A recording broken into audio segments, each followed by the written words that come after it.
ঠাকুরগাঁওয়ের রানীশংকৈলে জাতীয় দলের নারী ফুটবলার সাগরিকার বাড়িতে চুরির ঘটনা ঘটেছে। গত 14 আগস্ট রাতে ঘরের তালা ভেঙে তার জমানো 2,25,000 টাকা চুরি হয়েছে বলে জানিয়েছেন পরিবারটি।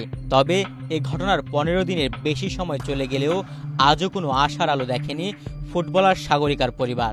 এদিকে পুলিশ বলছে গুরুত্বের সাথে ঘটনাটি খতিয়ে দেখছেন তারা। কাপড়ের ভাঁজের মধ্যে এখানে টাকার বান্ডিলগুলো এই জায়গায় ঢুকায় রাখছিলেন। এই কাপড়ের ভাঁজের মধ্যেই ছিল এই জায়গায় বান্ডিল। মনে আছে তো আপনার টাকা এখানে রাখছিলেন? আমি রাখছি। ভালো করে দেখেন দেখি। ঠাকুরগাঁও রানীশংকৈল উপজেলার রাঙ্গাটুঙ্গি গ্রামের সরকারি অর্থায়নে নির্মিত ঘরে থাকেন সাগরিকা ও তার পরিবার।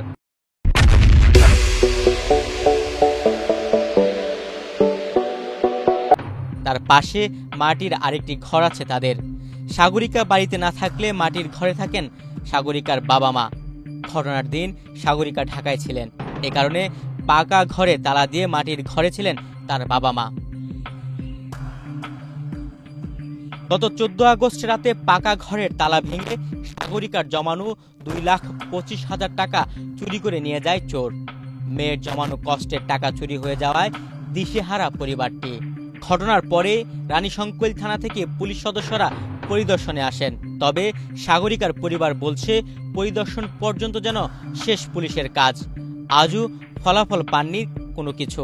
শুধু তাই নয়, স্থানীয়ভাবে একজনকে সন্দেহ হলেও সে ব্যক্তির নাম পুলিশকে বলার পরে হুমকির মধ্য দিয়ে দিন কাটছে সাগরিকার পরিবারের। সাগরিকার মা বাবা বলছেন পুলিশ পরিদর্শন করার পর আজ 15 দিন পার হয়ে গেলেও পুলিশ কোনো কিছু করছে না, উল্টো থানা পুলিশ কোনো কথা শুনছে না বলেও জানান তারা। আমার মেয়ে কষ্টের টাকা আমাকে দিছিল, মানে আমার মেয়ে যে ছুটিতে পায় যে জায়গায় যেই রুমে শুতো ওই রুমে রাখছি আমি। ওই রুমে অল টাইম তালা বন্ধ করা থাকে। তালা খুলে তালা ভেঙে ভিতরে আরো ডয়ার মায়ের সবকিছু ভেঙে তালাটা মূলত টাকাটা নিয়ে যায়। তারপরে সকাল টাইমে আমাদেরকে মানুষের ডাকে বলছে যে তোর ঘরের রুমে এই জায়গা থেকে আমরা দৌড় দিয়ে আসি, আমরা পাশের রুমে থাকি, দৌড় দিয়ে আসে দেখি যে তালা তুলা সব কিছু ভাঙা। 2,25,000 টাকা থানায় মামলা করছি। মামলা করে কি হইল, আমি যে একটা মামলা করলাম, আমার তো কোনো আমি কিছু বুঝতেই পারতেছি না যে কি হচ্ছে না হচ্ছে। আমি তো কোনো রেজাল্টই পাচ্ছি না বা কোনো কিছুই পাচ্ছি না। আমি চাচ্ছি যে আমার মেয়ের এত কষ্টের টাকা, আমার মেয়ে এত কষ্ট করে উপার্জন করে টাকা নিয়ে আসছে।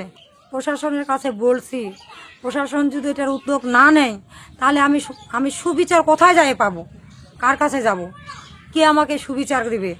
এদিকে পুলিশের বিরুদ্ধে সাগরিকার পরিবারের অভিযোগটি মিথ্যা বলে জানান পুলিশ কর্মকর্তা। সে সাথে চুরির বিষয় নিয়ে এখনো তদন্ত চলছে বলে জানানো হয়। হ্যাঁ, বাংলাদেশের জাতীয় ফুটবল খেলোয়াড় সাগরিকার বাড়িতে চুরি হয়। চুরি হওয়ার পর আমরা পুলিশে মামলা নিয়ে মামলার তদন্ত করে আমি নিজেই ঘটনাস্থল পরিদর্শন করছি এবং তথ্য ধরার চেষ্টা চলতেছে। এখন পর্যন্ত তেমন কোনো তথ্য বা মামলার কার্যক্রম করতে পারিনি। তবে এই বিষয়ে গভীরভাবে তদন্ত চলছে।